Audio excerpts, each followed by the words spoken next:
Good morning, everyone. I'm Lisa Bender. I'm the president of the Minneapolis City Council, and I want to welcome you all today. Before we start the official agenda, we have two important resolutions.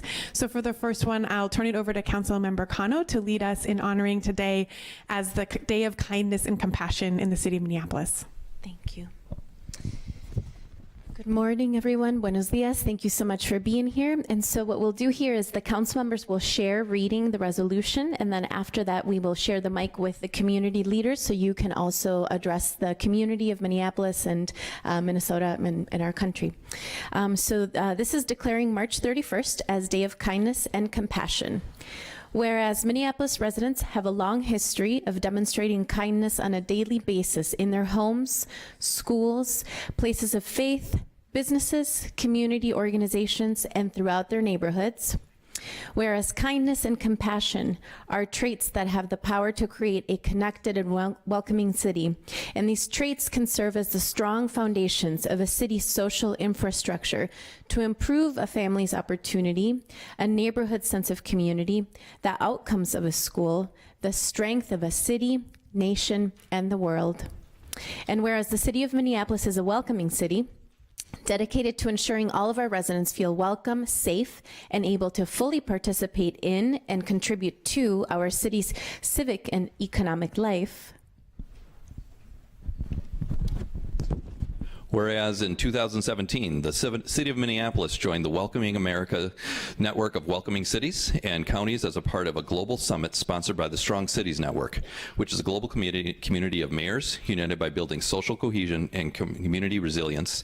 And whereas in 2017, the Minneapolis City Council passed a resolution affirming the city's values as a welcoming city to foster a welcoming environment for all individuals, regardless of race, ethnicity, place of origin, gender identity, or religious affiliation. And whereas the city of Minneapolis proclaimed March 2nd, 2014 and June 24th, 2017 as His Holiness the Dalai Lama's Day of Peace and Compassion, promoting his vision and creating acts of kindness and compassion between all peoples and communities. And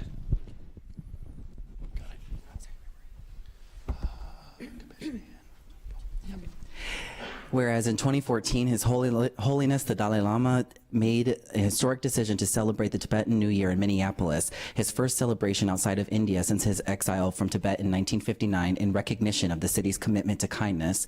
And whereas March 31st, 2019 marks 60 years of exile from the country of Tibet for His Holiness the Dalai Lama, a spiritual leader who is revered, treasured, and loved throughout the world for his powerful teachings on nonviolence, tolerance, and forgiveness. Now, therefore, be it resolved that the Mayor and the City Council do hereby declare March 31st, 2019 to be designated as Day of Kindness and Compassion in the City of Minneapolis, that the City of Minneapolis is committed to promoting kindness as a core value and fostering a culture of being kind to one another, and that the City of Minneapolis will continue to implement programs that encourage all employees and residents to embrace kindness and compassion.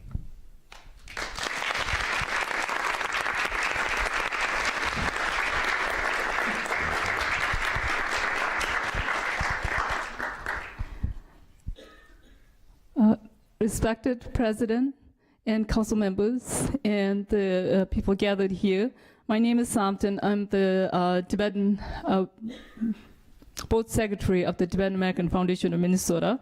And I would like to see a few words from our community on this occasion, and council for passing this resolution. His Holiness the Dalai Lama said, kindness is the education of heart and has no expenses but major benefit. Studies show ability to self-regulate in early childhood predicts better results later in life with health, education, financial stability. Thanks to His Holiness the Dalai Lama's vision and challenge to educators, scientists, and world leaders, many U.S. preschoolers are introducing kindness curriculum in their schools.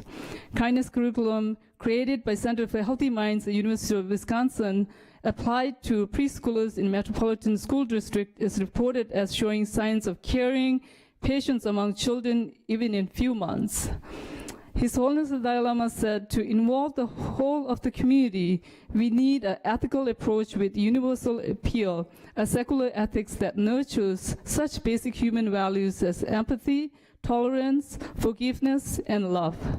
After more than 2 decades of collaboration, work by Dalai Lama and Emory University based on Dalai Lama's vision of secular ethics, CEE, Social Emotional Ethical Learning Program is being officially launched in India during the conference of thousands of educators and policy leaders, psychologists from more than 30 different nations. As city policy leaders who are core of change, Tibetan community requests your support in the introduction of such curriculum in the city of Minneapolis. Act of kindness does not have to be big, and we can start with small acts of kindness among leaders, office, and during community involvements with no need for extra funding. Our community here in Minnesota look forward to building such collaboration work, and I feel this is the start of such collaboration with the city recognizing March 31st as Day of Kindness and Compassion. Many of you might wonder why March 31st. March 31st for Tibetan people and His Holiness the Dalai Lama is a day very difficult and a sad day. The day His Holiness the Dalai Lama reached India in exile after Chinese occupation of Tibet. But on a positive note, as His Holiness has always showed us, on this day, world gained a leader, a great leader, a leader unlike any other, who not only has a vision, but also leads with kindness and compassion. I, on behalf of the Tibetan American Foundation Minnesota and Tibetan community, with immense gratitude, would like to thank City Council of Minneapolis, President Bender, and Graham and Suzanne for making this possible. I especially would like to thank Councilmember Alondra Cano and Andrew Johnson for sponsoring this resolution.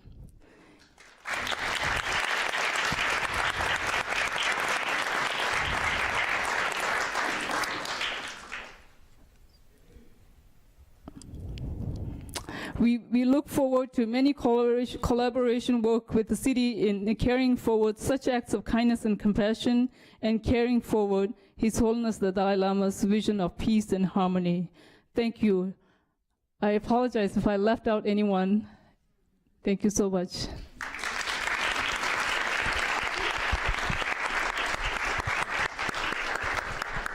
Good morning. My name is Jigme, and I'm here on behalf of the Tibetan community in Minnesota. First of all, thank you all for being here. Thank you to the council. Minneapolis Council, whenever you do move resolutions like that, it creates a benchmark for cities and governments across the world. And today, when you move this resolution, you're actually creating something that's extremely historic. We know 31st was the day, March 31st, 60 years ago, when His Holiness the Dalai Lama actually came into exile. Leading up to it, it had been 10 years since the Chinese had occupied Tibet, but on March 10th, 1959, the people in Tibet, the community, the locals in Tibet heard that there was a plot to assassinate His Holiness. So people came out on the streets, hundreds and thousands, to shield him and protect him.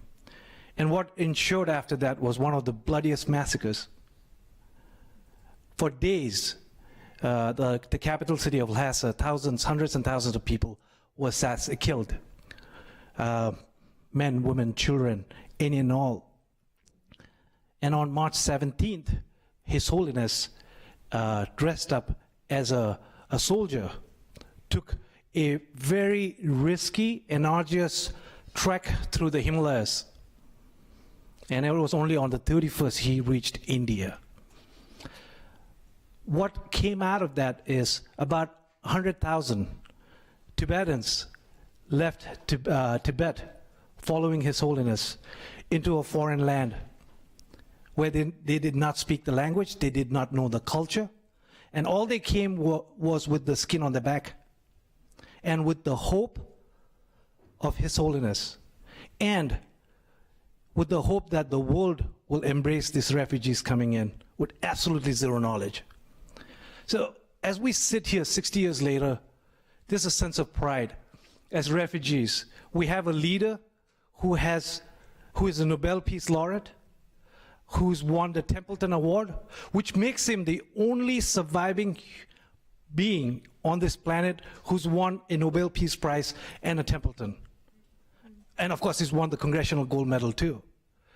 And his vision and his teachings followed across the world. And the Tibetans have become one of the best settled refugees in the world. In exile, we have a Tibetan government in exile, a full functioning parliamentary democracy. And actually, they are in the last day of session today in India. We have representatives of the Dalai Lama across the world. We have Tibetan schools in all parts, including here in Minnesota. Because for us, it's about upholding our identity, our culture, which is being destroyed every day as we speak. Our language. So under the grace of His Holiness and His vision, we have been able to protect that. In diaspora, we are only 150,000. That's all, the Tibetans in diaspora, in exile. So when a day like this happens, it marks for our community in a level that is unfathomable. It's so big. And for the Tibetans, 6 million Tibetans in Tibet who are suffering every day under a brutal regime, it gives them hope that one day they might be able to be reunited with His Holiness the Dalai Lama. So we really, on behalf of the community, thank the city, all the council members for making this happen. It is a very important day for us, and hopefully we continue doing this and lead the way for the whole world to follow Minneapolis. Thank you.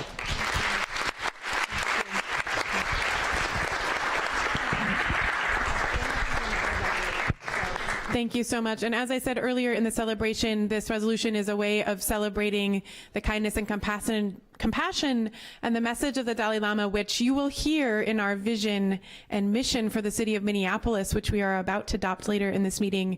But it is also our way as a city of standing up against the oppression of the Tibetan people and in solidarity with all those who are oppressed around the world. So thank you for your leadership, and in our community, it is treasured, and thank you for coming today.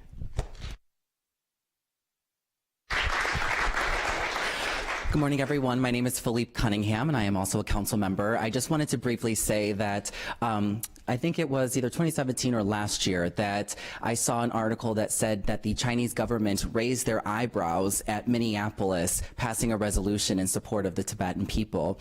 And with all due respect, I say good, because that means that they know that we in America are watching and that we stand in solidarity with the Tibetan people and stand in solidarity until the Tibetan people are able to return to their homeland. So just wanted to make sure that we named that we here in Minneapolis and beyond stand in solidarity with the Tibetans until you all are able to return to your homeland. Thank you.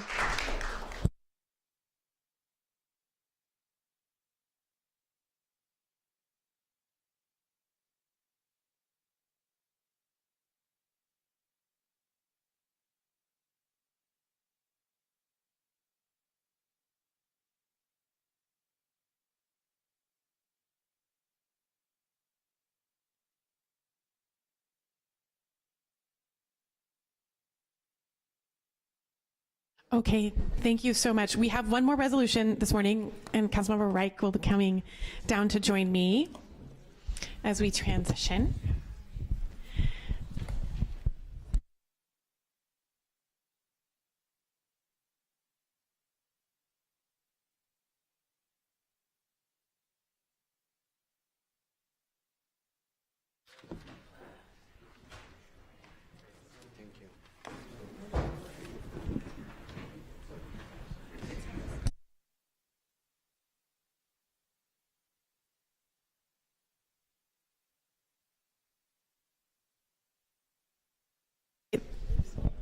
All right, thank you so much. So our second resolution this morning is recognizing Bookend City Day, and I will turn it over to Councilmember Reich for this resolution.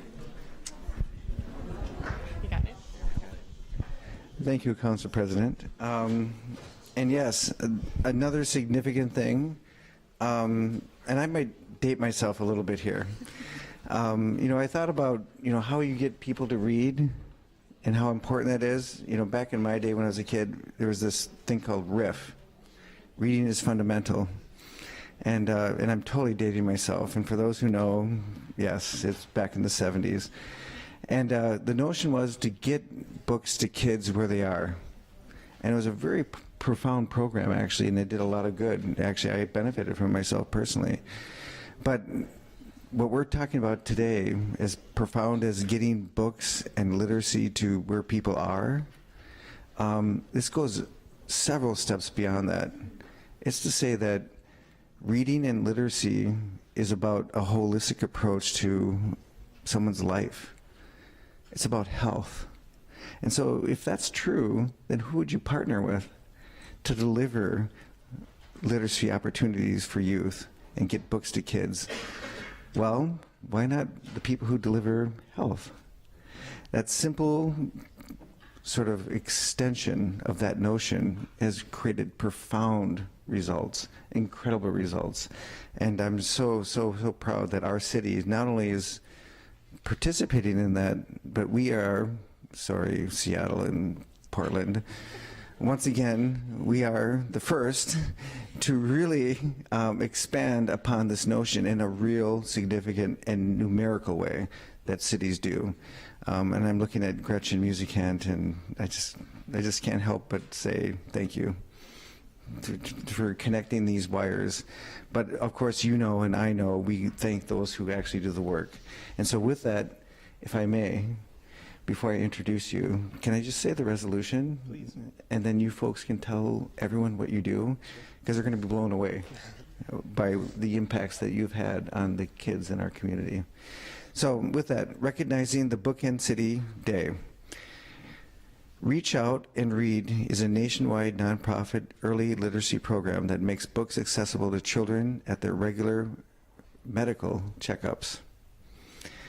And whereas Reach Out, Read doctors and nurses distribute 6.5 million books to more than 5 million children and their families annually, and 5.5 thousand pediatric practices, hospitals, clinics, and health centers in all 50 states, targeting those centers which serve children at socioeconomic risk.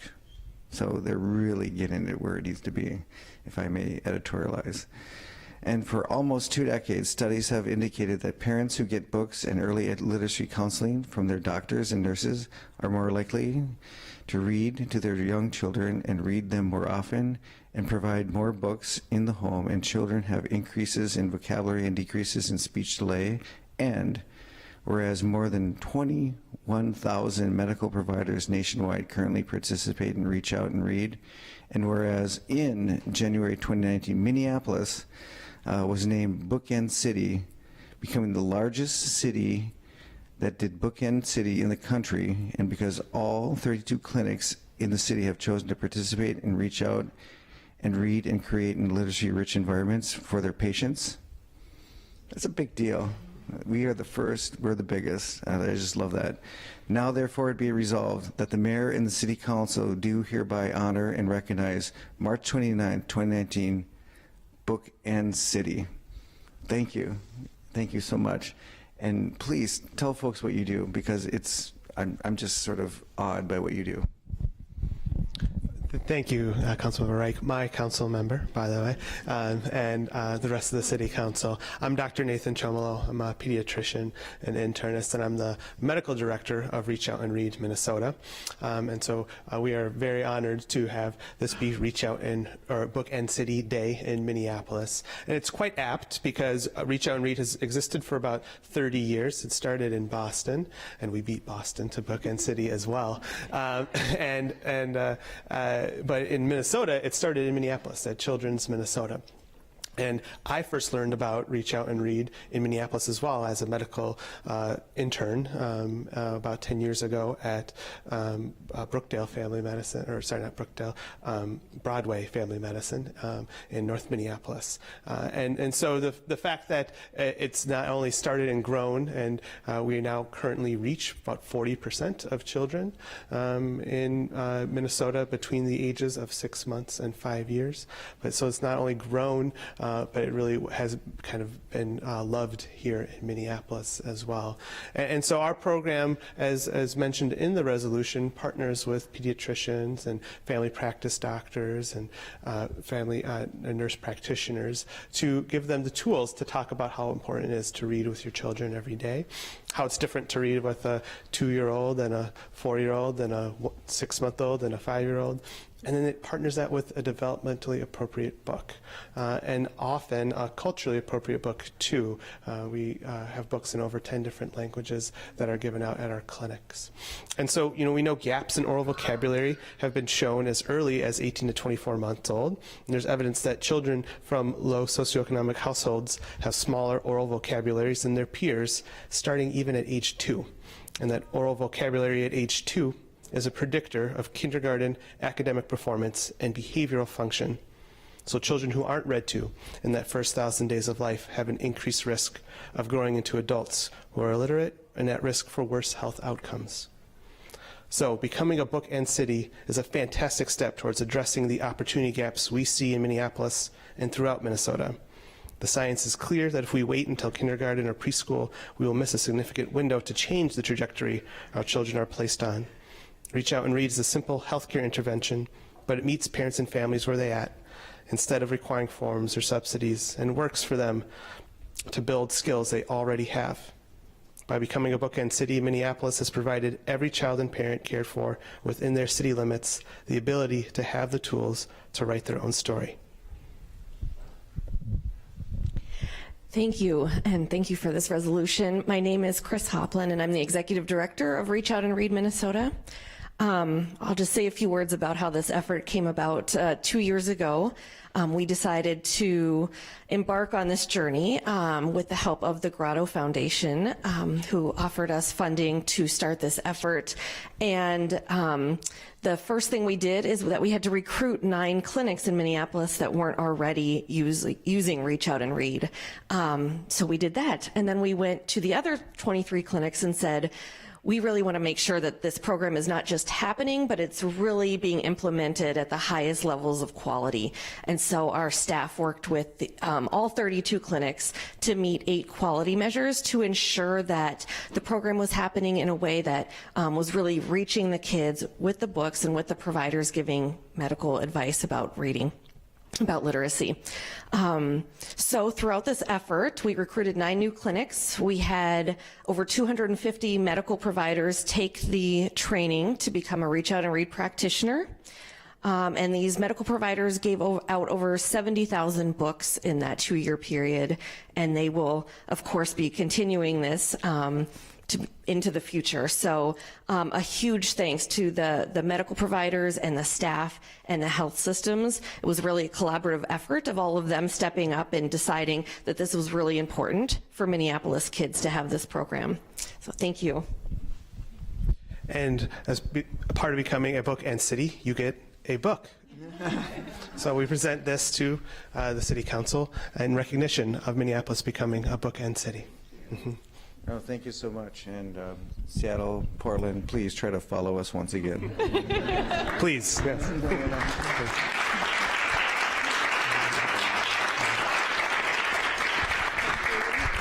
But if I may, just real quick, Gretchen, thank you.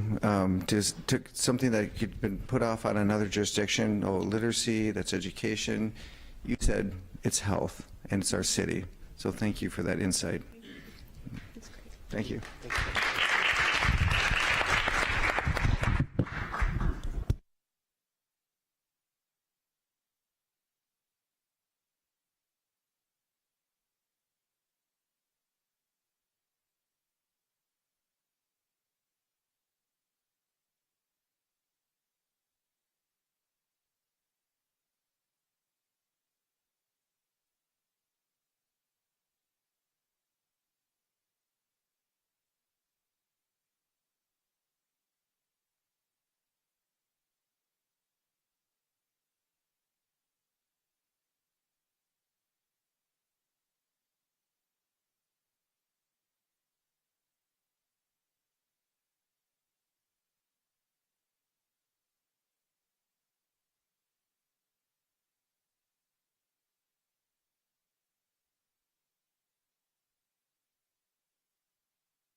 All right, good morning again. I'm Lisa Bender. I'm the president of the Minneapolis City Council. I will call to order our regular meeting of the City Council for March 29th and ask the clerk to please call the roll. Councilmember Reich. Here. Fletcher. Here. Schrader. Here. Worsani is absent. Cunningham. Here. Ellison. Present. Goodman. Present. Johnson. Here. Palmisano is absent. Gordon. Here. Cano. Here. Vice President Jenkins is absent. President Bender.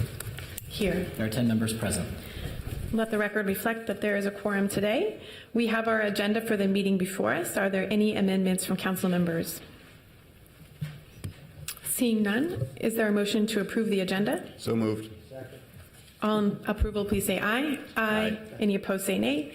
That carries, and the agenda is adopted. Next, we have the minutes from the March 15th meeting for acceptance. Is there a motion to accept the minutes? So moved. All in approval, please say aye. Aye. Any opposed, say no. That carries, and the minutes are accepted. And finally, we have the referrals of petitions, communications, and reports to the proper committees. May I have that motion? So moved. All in approval, please say aye. Aye. Any opposed, say no. That carries, and those referrals are made. The next order of business is the reports from our standing committees, beginning with the report of the Committee of the Whole, which will be presented by Councilmember Cunningham, who's vice chair of that committee. Thank you, Madam President. The Committee of the Whole brings forward 2 items for approval today. The first is approving the city's vision and values, and the second is the passage of a resolution recognizing the 2020 census kickoff. I just wanted to take a quick moment to read the city's vision, mission, and values. The vision is Minneapolis is an intentionally compassionate city where each of us can reach our full potential while caring for one another, eliminating racial disparities, improving our environment, and promoting social well-being. We lead in innovative and creative ways focused not only on our present needs, but also the needs of future generations. Our mission is our city government takes strategic action to address climate change, dismantle institutional injustice, and close disparities in health, housing, public safety, and economic opportunities. In partnership with residents, city leaders help to ensure all communities thrive in a safe and healthy city.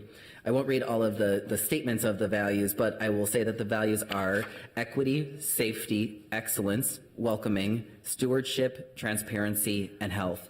And with that, I move approval of those 2 items. Councilmember Cunningham has moved the Committee of the Whole report. Is there any discussion? Councilmember Goodman. I'm sorry. It's all good. Anyone else? Seeing none, I just want to thank Council Vice President, who is not here today, but has been such an important leader in the overall work of creating our city's vision and mission as part of our strategic race equity action plan. And for the first time, our city is focusing all of our work, our entire strategic plan, our goals on race equity explicitly, and her leadership has been incredibly important. And there was also a small group of council members, I believe the Council Vice President, Councilmember Cunningham, Councilmember Fletcher, and Gordon, who were able to meet and do the hard work of working out the wordsmithing and details of a mission and vision that reflected the overall direction of the council and the mayor. So I appreciate so much the work, the extra work that went into that. And I'm excited that we were able to articulate this vision and mission for our city. Anything else on that? Seeing none, clerk, please call the roll. Councilmember Reich. Aye. Fletcher. Aye. Schrader. Aye. Cunningham. Aye. Ellison. Aye. Goodman. Aye. Johnson. Aye. Gordon. Aye. Cano. Aye. President Bender.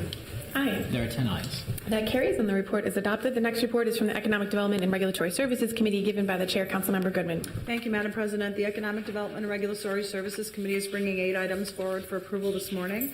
Item 1 is a on-sale liquor license. Item 2 is making some small changes in our rental license dwelling ordinance changes for billing.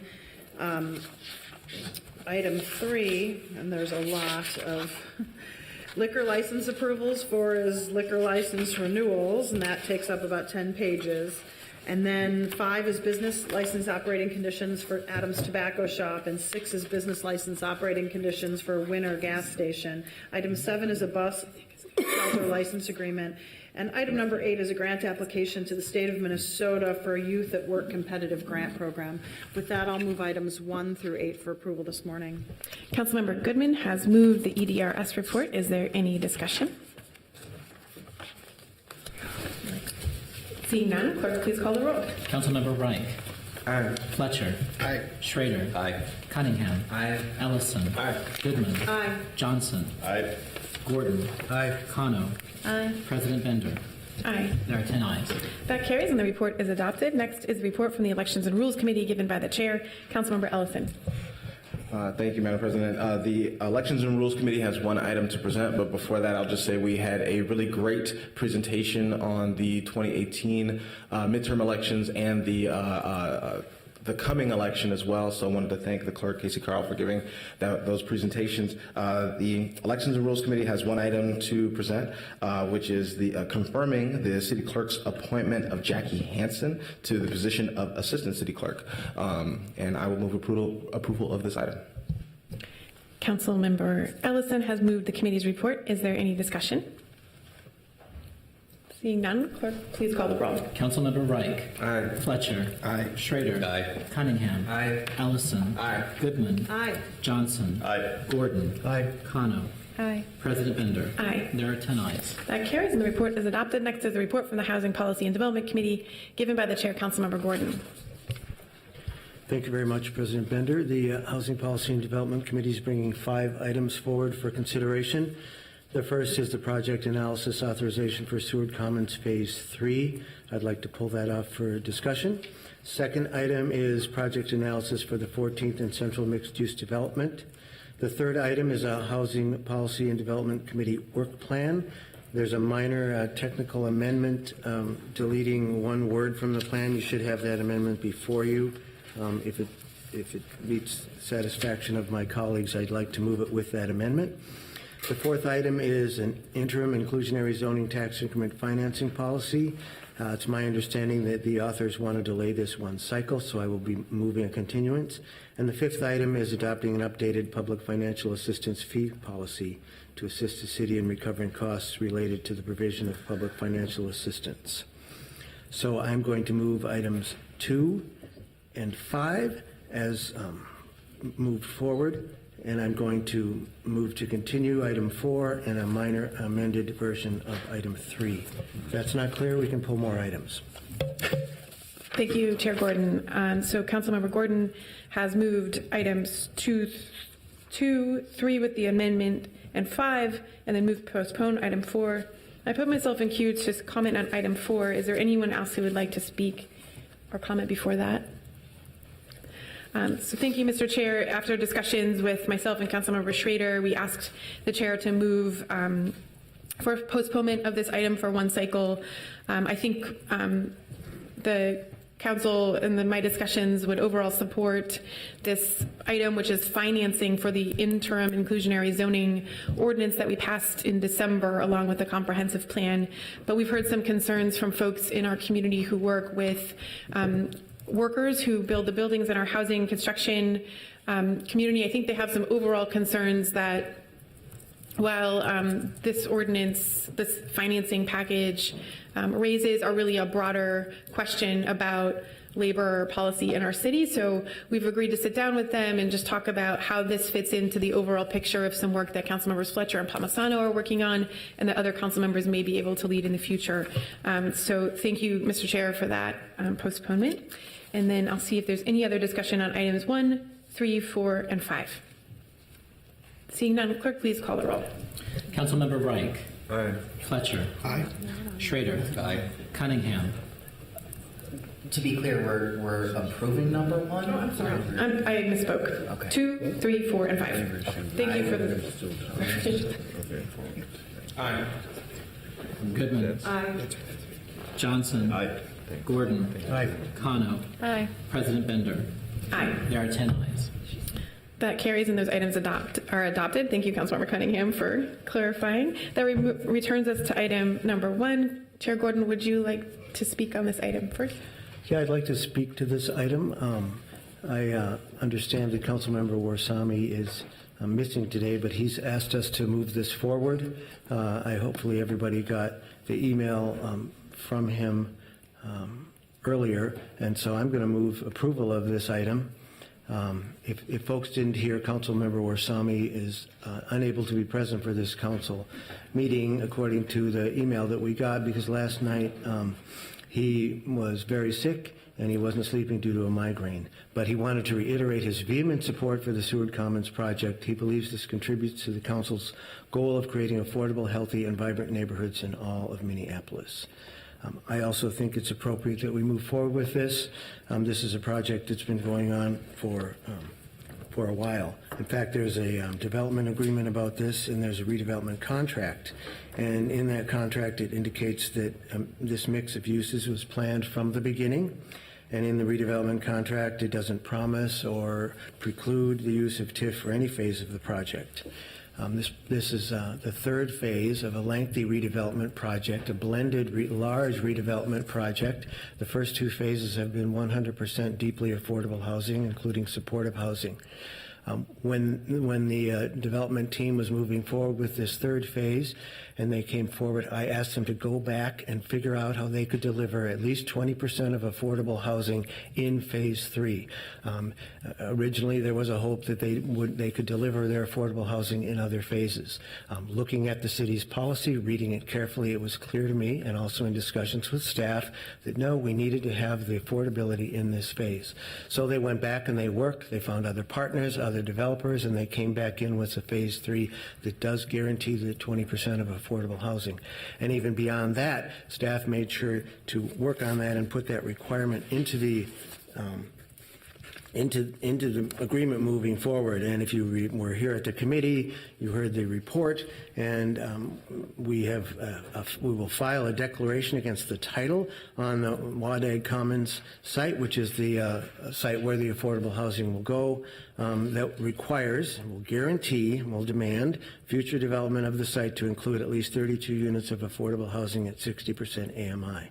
So there it meets the policy. It's ready to move forward.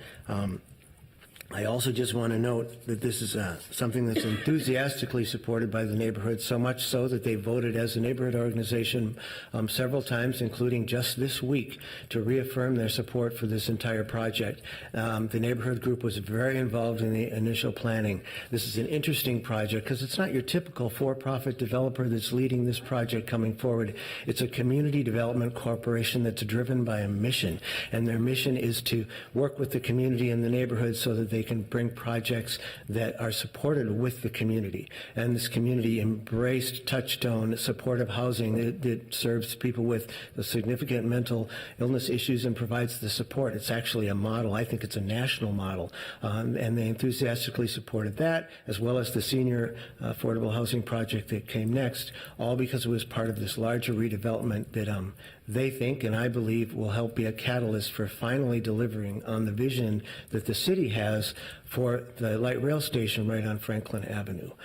I'll just point out that the census tract that this is in has 685 subsidized housing units right now, and the median household income is $21,000.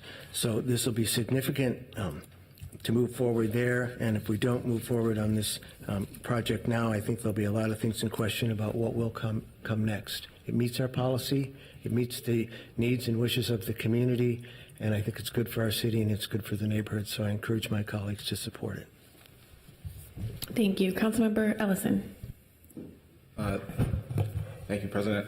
I think I'm really concerned about the project having the affordability coming much later than the market rate. I think that's what gives me the most pause in this project. I'm not principally against the project or TIP or any of those things that are going into this, but the fact that we're going to have the affordability coming much later, I know that if this was in my ward, I'd be really concerned with that or about those things falling through, and so I won't be supporting this today, but I do appreciate the efforts that the developer put in, and I would love to be able to support this project if it came up and said that we're going to be building the affordable housing at the same time as the market rate housing. That would give me a lot more comfort and feel like we're not just dumping a bunch of subsidy into a market rate project. So thank you. Thank you. I put myself in queue and I wanted to speak earlier on this item because I did vote no in committee and voiced an openness to changing my mind, having that had the chance to speak with Councilmember Warsami, who hadn't been able to make it to committee, and to get more information from staff. And so I did want to say that having gotten that information, I have become comfortable supporting this project today. And in particularly, I'm interested in if council members have concerns and finding a way to at least allow the project to continue and to support the leadership of council members Gordon and Warsami, whose ward this is in and used to be in. We don't always support the council members for projects in their wards, in their perspective and position. We always take into account our citywide perspective and the city's overall needs, but often we do take into careful consideration the perspective of folks who represent the community directly, and that's why it was important to me to speak with Councilmember Warsami in his office directly. I do think a question is if you take this building separately from the whole, or if you take building 3 separately from building 4, you may reach a different conclusion, and that's part of the discussion and debate that we're having. Having had the chance to speak with our CPED director who was out of town, and also our housing director is out of town this week, so I think council members haven't had access to the kind of information that we usually would have to make decisions like this. I asked directly our CPED director, if you take phases 3 and 4 together, does this meet our policy? Yes, it does. If you take the whole of the project together, which had the affordable housing come first in the first 2 buildings, it far exceeds our policies. So the question is, if council members are considering just this building in itself, they may have a different opinion. If you consider the project as a whole, particularly the 4 buildings, it far exceeds our policies. And I think another reason I've come to be supportive, when I think about our city and what I hear from my constituents and folks across the city, there is a lot of interest in creating more mixed income housing. It's part of why we're adopting an inclusionary zoning ordinance to help both require or subsidize affordable units within market rate projects, because we hear and desire for folks to be able to live at all incomes within the same buildings, within the same neighborhoods, within the same communities. Talking with Councilmember Warsami, this was particularly important in a ward and in a neighborhood where there is a high number of income limited housing, so that folks who are living in buildings that have a cap of 30% or 50% or 60% area median income, when their incomes increase, there aren't a lot of options in the neighborhood besides like trying to buy a very, very expensive single family home. There's a real gap in that market for folks who are progressing beyond income restricted housing with a higher income and ready to find market rate housing, but there isn't any in the community, so they're having to face a choice of leaving the community. So that was one of the things that was compelling to me from talking with Councilmember Warsami's office about this project. So I wanted to speak a little bit more at length at this point in the discussion, just because I had voiced some concerns and questions at committee, and in the interim have been able to speak with staff and get my questions answered. So I will stop there and recognize Councilmember Fletcher. Thank you, President Bender. So I want to say first, there's nothing wrong with this building as it's proposed.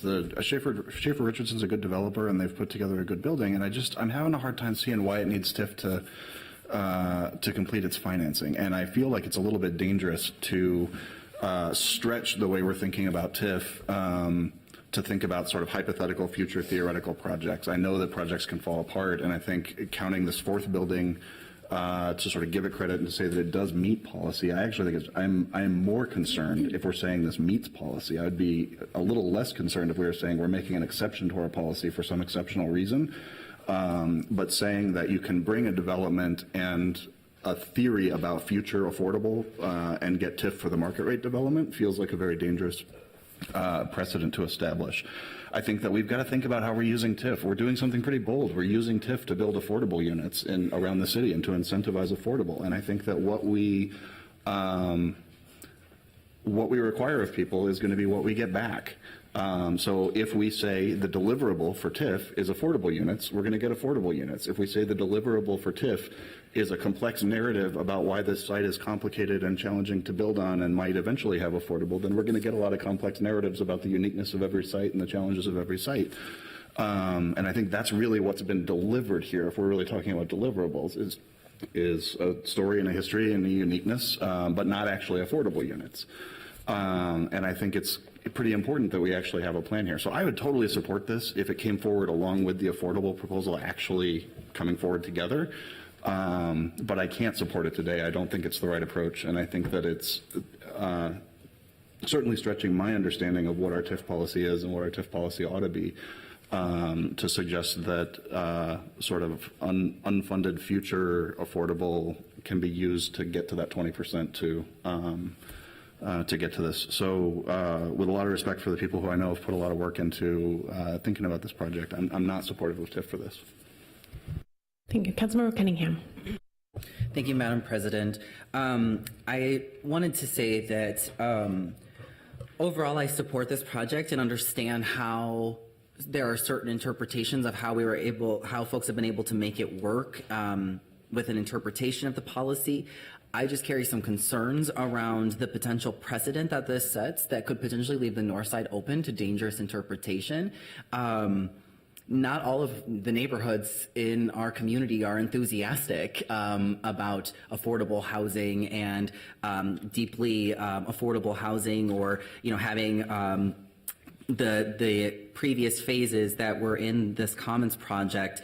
And so I just have some serious concerns that when we look to the north side, for example, that the affordable phases that are down the road could conveniently fall through and not happen, and not have the kind of political support to be able to make sure that that happens. I understand that this is written into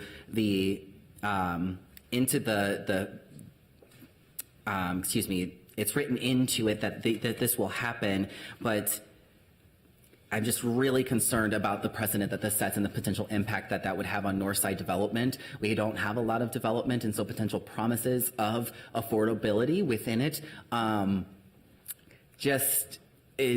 as Councilmember Fletcher said, really feels like it stretches what we have agreed that TIF should go towards. I just want to say again, I support the project overall. I think that it's really great. We don't have transit lines nearby a lot of things over in north, and our market just really does not work very well. And so when I see this, I just have some serious concerns about the repercussions for other vulnerable areas in the city as well. Thank you. Councilmember Goodman. Thank you, Madam President. I first want to say that the tax increment financing is a major tool that the city has, but overuse of it will result in all other property taxpayers paying more.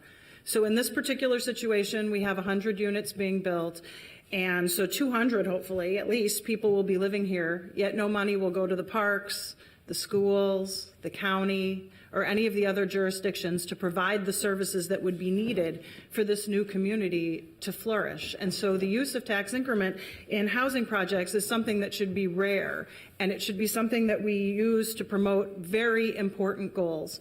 Councilmember Cano got it right yesterday. There is a homeless encampment 2 blocks away. And if this project was 100% affordable, I would be on board using tax increment to pay for it. And I have said that for the past 5 years. But this project is a market rate project. And nothing in any policy that we have states that we would use tax increment for a market rate project.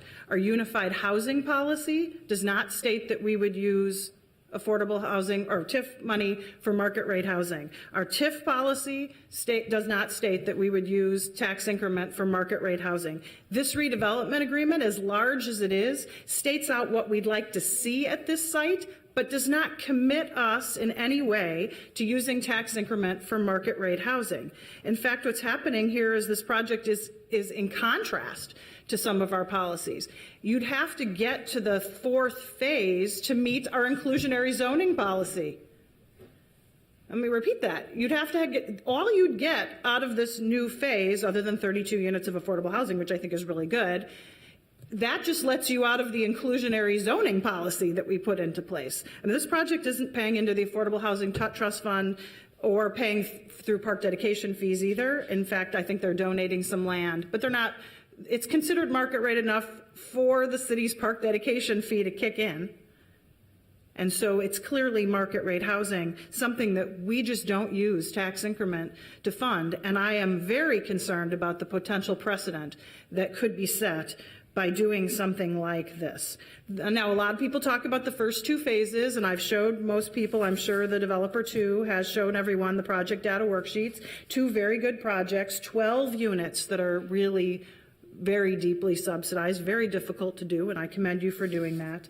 And another 60 in one project and 28 in another at 50%. So the whole thing's not deeply affordable, but it absolutely meets our criteria. And every single source used to pay for those two projects was a public source other than the mortgage. It's not like we haven't contributed to the 100 units of affordable housing that have already been built. I can read off the list. I won't do that in the interests of my time. But everyone's seen these project data worksheets. There was no any other kind of equity in these projects other than public assistance, which is how affordable housing projects are done, to be fair. But some people seem to think, well, we didn't give them any money for the first two phases, so we should give them money now for this third phase and this potential fourth phase. That is just simply not true. Also, there's been some attempt to suggest that there's a consistency with the policy that Councilmember Reich brought forward at the end of last year, and he certainly could speak to it. That has to do with combining projects with affordable and not affordable when they're part of a PUD being built at exactly the same time, but none of the money in that policy would support TIF for market rate either. So even if you bought the argument that without the PUD, it's not the same policy, and it's not without the PUD. Nothing in that policy says use tax increment to subsidize market rate housing. And that's the gist of my concerns. The precedent that's going to be set. You know, just yesterday, I was working on a project in my office with developers of Century Plaza. Century Plaza, the old vocational high school, is going to be 150 units of affordable housing along with a hotel. So a market rate hotel with affordable housing at 50%. To be fair, I didn't want to agree to anything higher than that. And they immediately brought up that this is a historic building. It's going to take a lot to rehab it, and 100% is going to be affordable. So maybe we should ask for tax increment.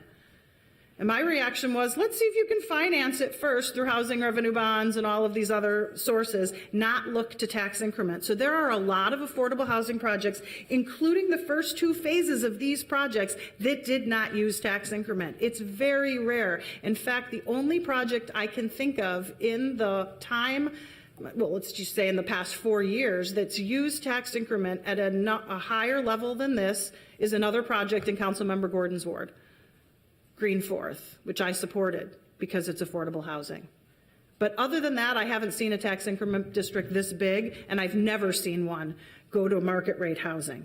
So in the end, we are setting a precedent here, and I believe we need to create a policy and then bring forward projects that meet that policy, not create a policy by approving a project because a number of advocates have told you that I'm mean to them and don't listen to Goodman. That was one of several of the things I've heard from the developers. In fact, the developer has been dogging me for the better part of 2 years for not supporting this project.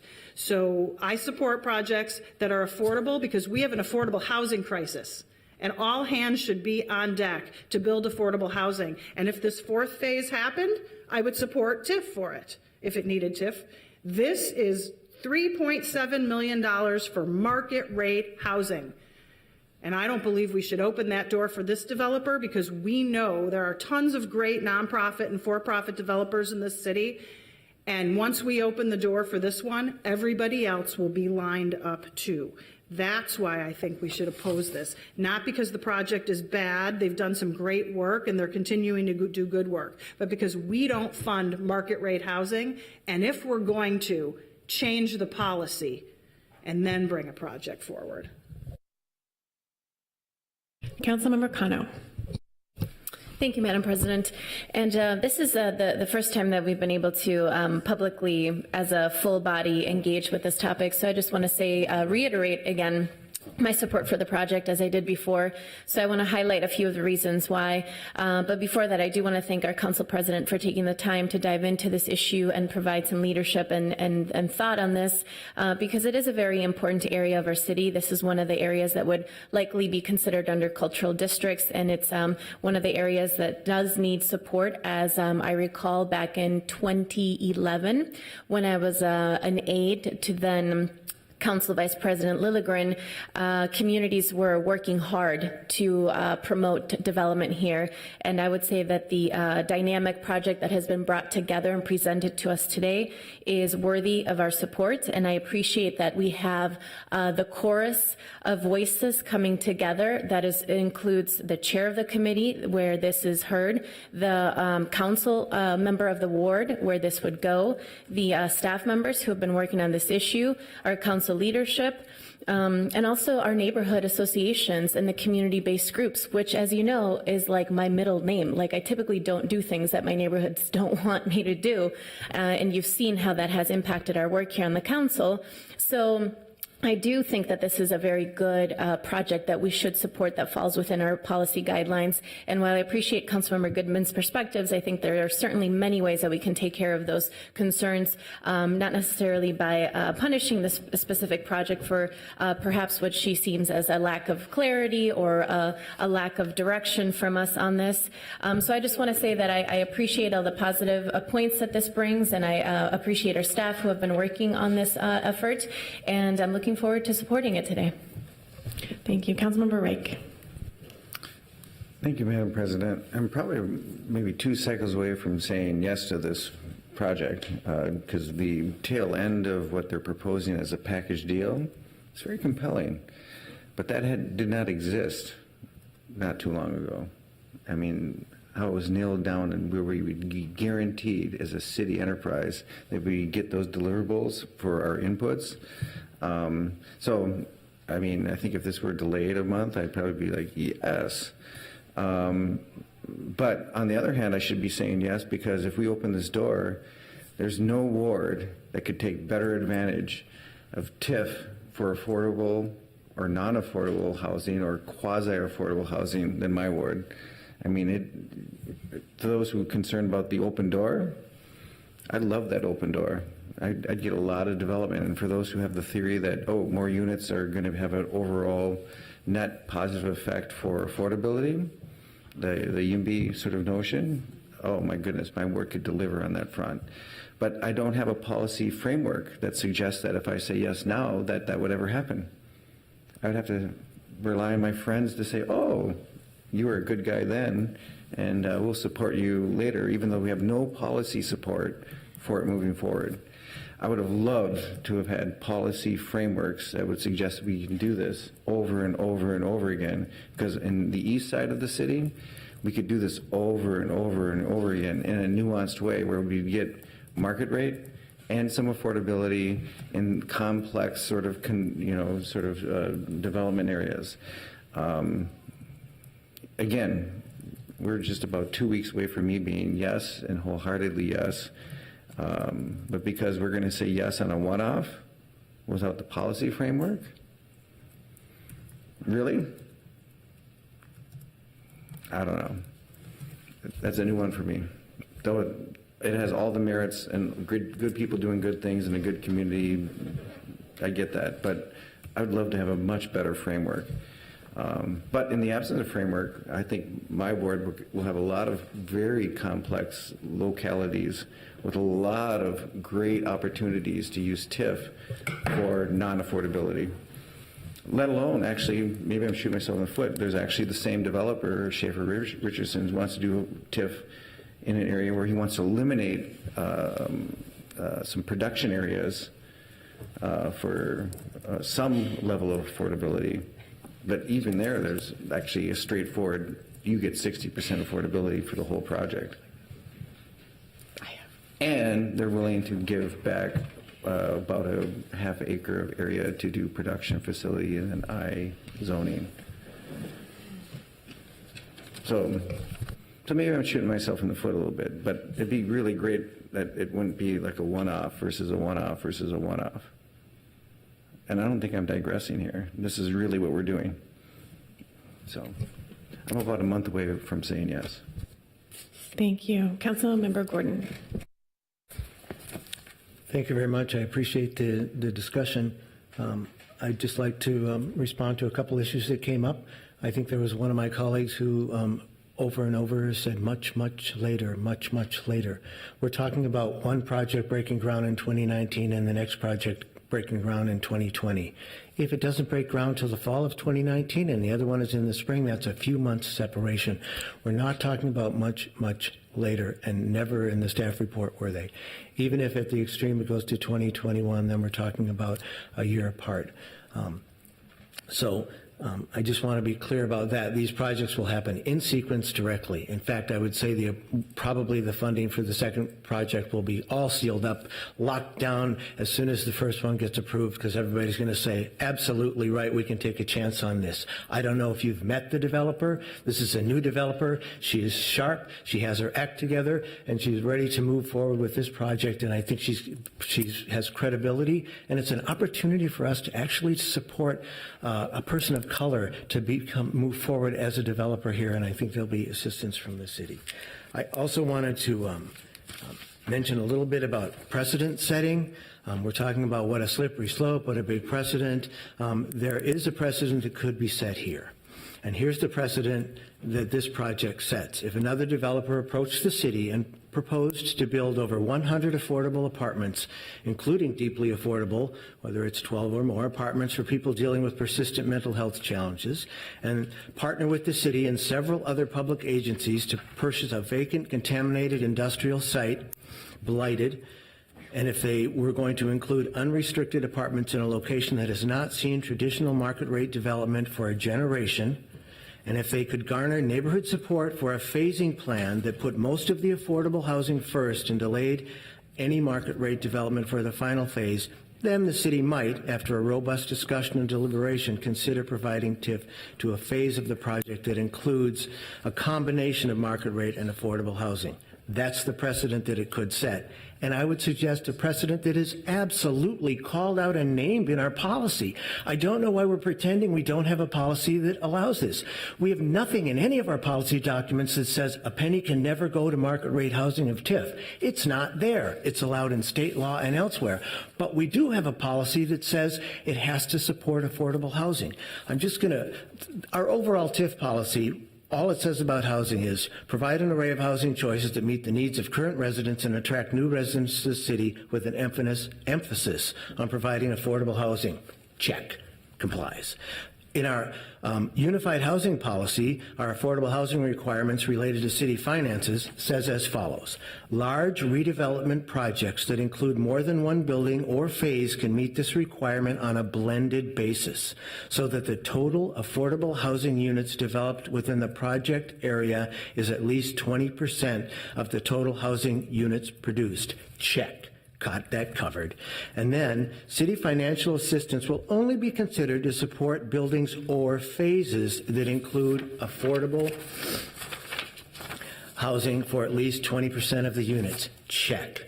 It complies with the policy. We can hold this policy up to a project in Ward 1 or 7 or 12 or wherever you want, and we can say, do you meet this policy? And if they're pushing back to us about this project is somehow different and special, or we can and set some precedent. We've got the other precedents and issues to reach back to. I'd also like to say that in terms of other funding that came into this overall project, a lot of those were for the common good and the public good that came in from other entities. And when I was a council member looking at that, and I thought, oh great, we're going to get a major road built, we're going to get traffic calming at one of the most problem intersections in the city, and we're going to get a new left turn off Cedar, and Snelling's going to get reconstructed, and rather than the city being on the dime for millions of dollars, it's going to be coming from TOD grants, federal grants, and county grants. I believe we only had to put in a little over $100,000 for the street reconstruction that went in to also support this large blended redevelopment project that in total will bring in over 50% affordable units, and in the phase that we're talking about right now is guaranteed to bring in at least 20% of affordable units. Thank you. I put myself in queue, and I had also had the policy in front of me just because it's been such a topic of conversation. In addition to the piece that Councilmember Gordon read, there is actually a phrase in the policy that says we could consider exemptions or exceptions from the piece that he read, which says any specific projects requesting exemptions to the affordable housing requirements must seek City Council approval based on alternative public purpose, which may include new market rate housing development on city-owned land in areas where none has occurred in the previous 3 years. And we know in this case it's actually something like 30 years, I think. And I think I just want to say again, I'm hearing a lot of comments from council members that don't reflect what I've heard from our staff. And I just would like to encourage folks that as this project progresses to really, of course, talk with each other and talk with folks in the community, but I think it's important to always kind of check back in with our staff and make sure that what we're hearing is accurate and correct. How unusual is the situation? It is pretty unusual. We don't see a lot of mixed income housing in Minneapolis. This was an agreement that was signed in 2009 when 10 of us were not on the city council. So it's hard for us to know the history. In that case, I've been able to learn from Councilmember Gordon, who represented the ward at the time, to learn about that history. So again, I think this, if the project fails today, it fails. If it continues, though, I really hope that council members will take the time to speak with our staff and with Councilmember Gordon and Warsami about how this project has progressed in the history and where it might go in the future. Councilmember Reich.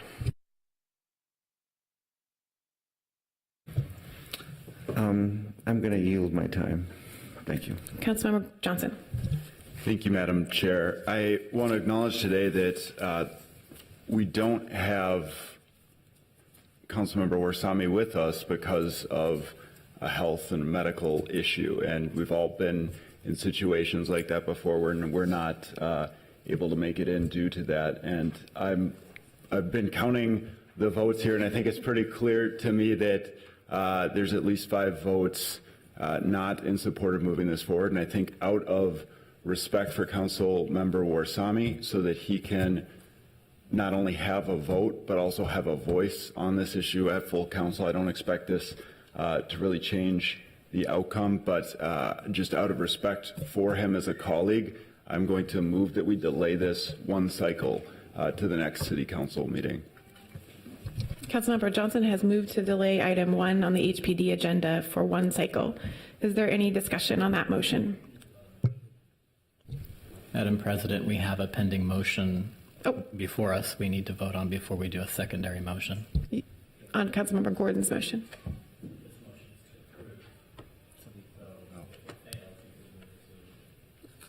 I took Councilmember Johnson's motion as a substitute motion for Councilmember Gordon's. Is that? If that's the substitute, we need to vote on the substitute to make that the first motion, yes.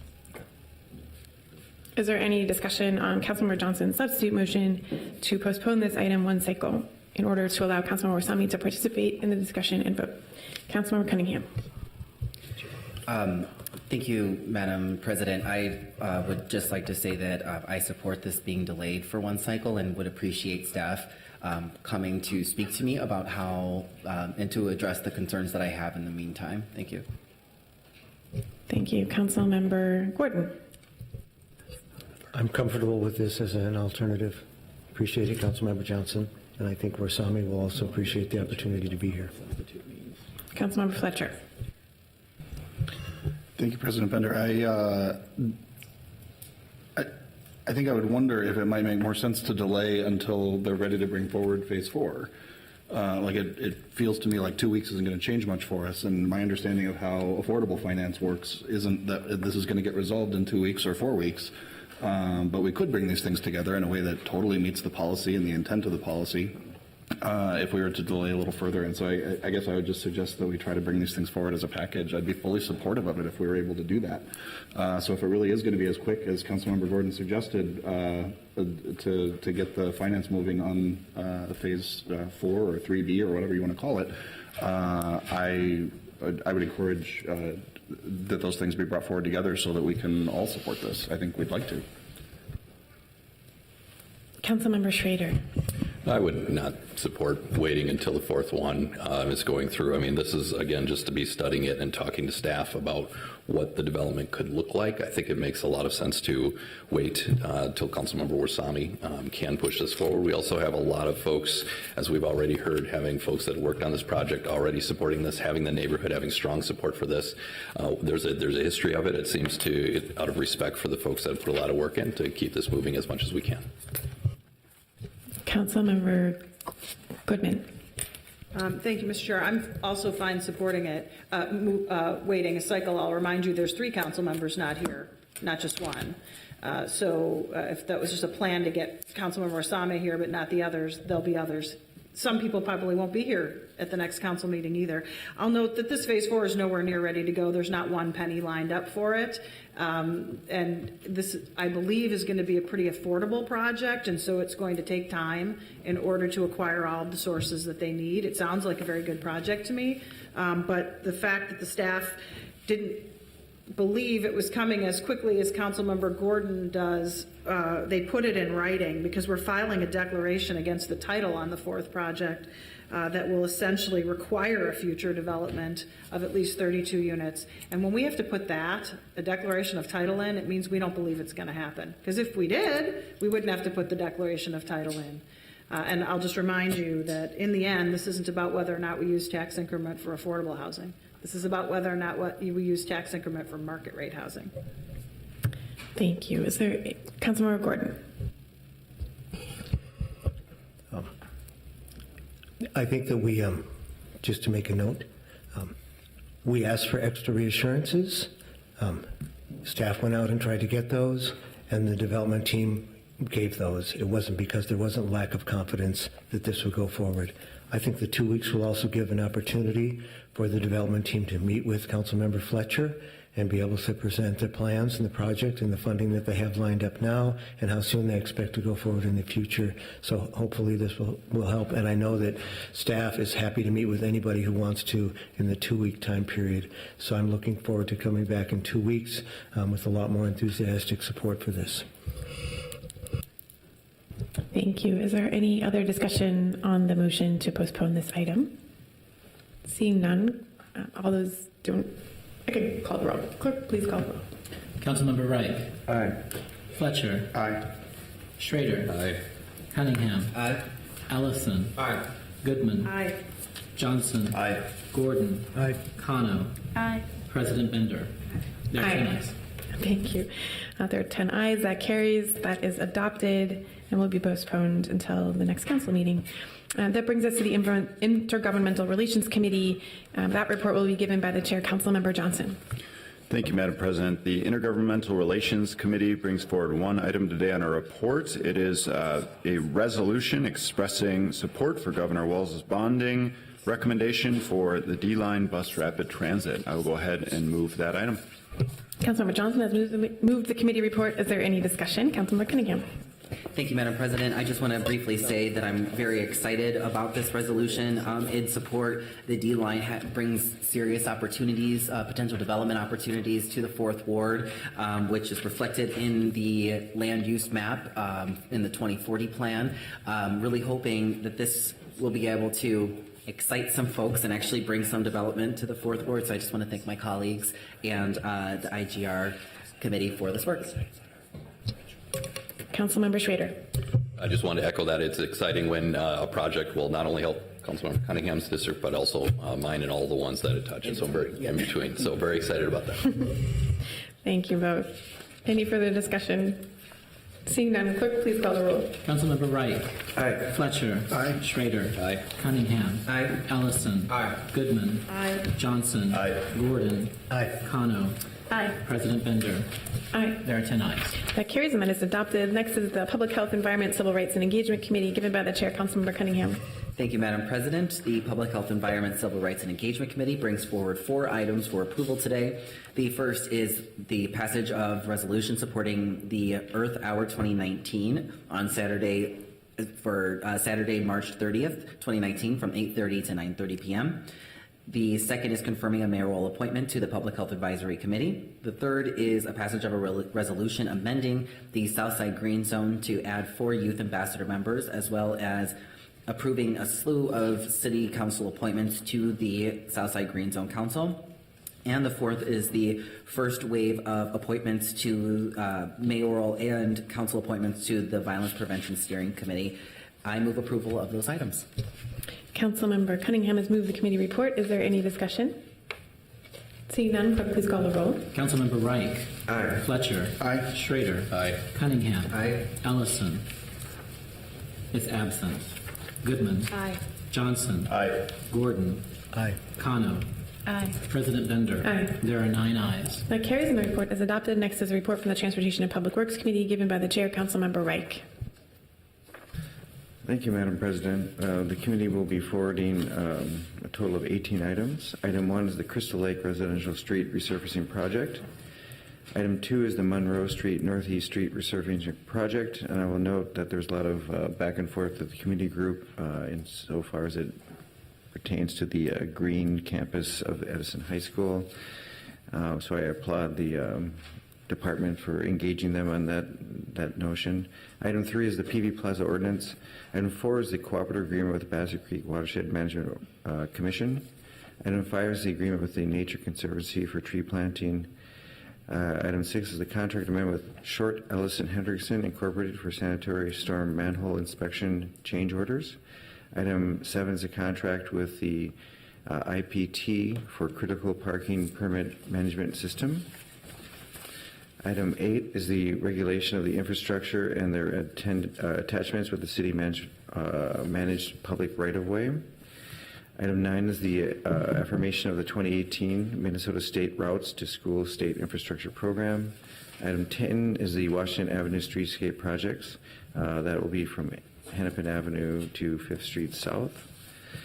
Item 11 is the Portland Avenue Hennepin County Cooperative Project Layout Approval. Item 12 is the Municipal State Aid revisions. Item 13 is the capital project closeouts and appropriation and revenue adjustments within the city capital projects and enterprise funds. Item 14 is the bid for the gate valve vault repair and replacement. Item 15 is the bid for the installment of large diameter cured in place pipe. Item 16 is the bid for the North Loop pedestrian improvement project. Item 17 is the bid for cleaning and coating of the thickener tanks. I know that's a very exciting item for our body here. And item 18 is the bid for the University of Minnesota Protected by projects. Madam President, I move all items as submitted. Thank you. Councilmember Reich has moved the Transportation and Public Works report. Is there any discussion? Seeing none, clerk, please call the roll.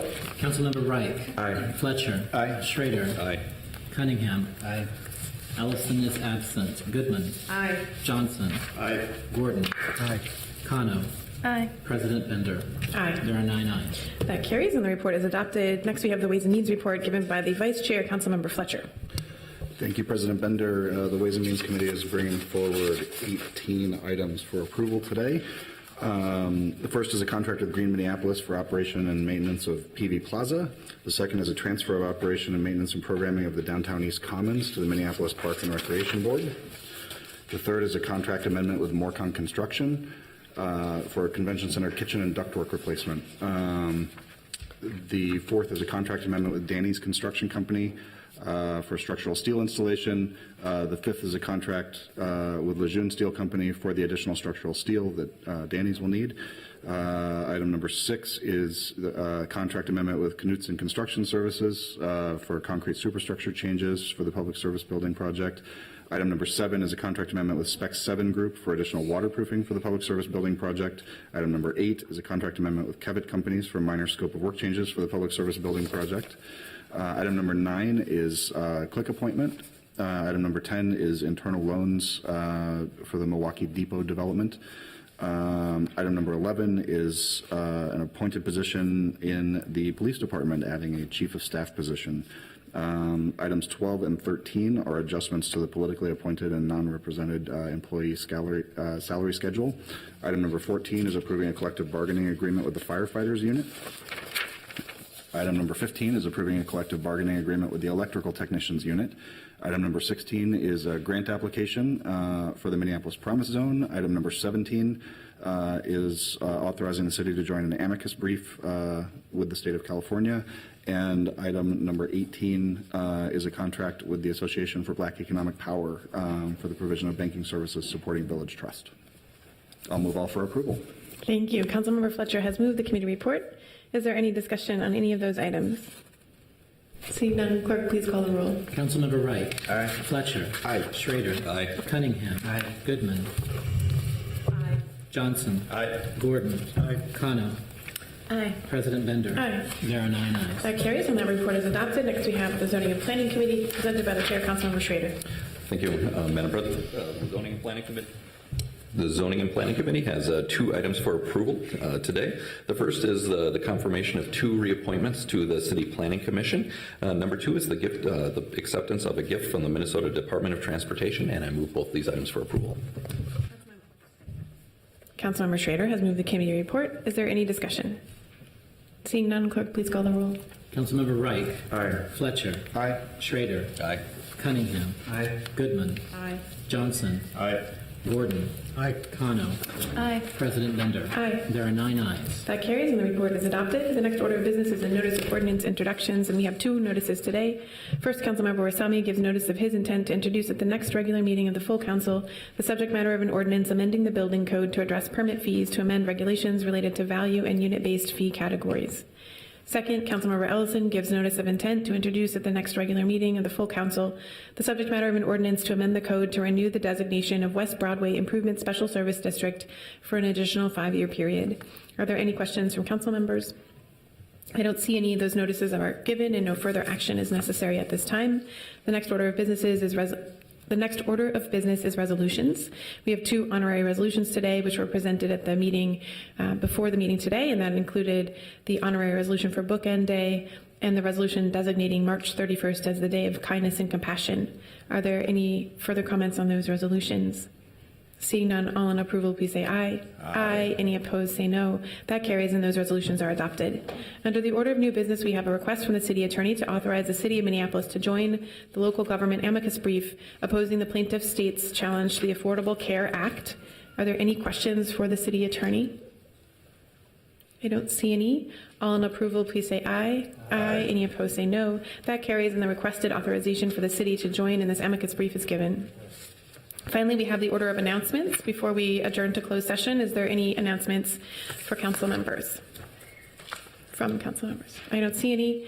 With that, we've concluded the business before the city council. We have a motion, may we have a motion to adjourn to the closed session to discuss the litigation with the city attorney's office. And then after the closed session, we will be adjourning to April 11th at 11 a.m. when the city council received the 2019 State of the City address from Mayor Fry. Is there a motion to adjourn to the closed session? So moved. All in approval, say aye. Aye. Any opposed, say no. That carries, and we will adjourn to our closed session. Thank you, and have a great weekend.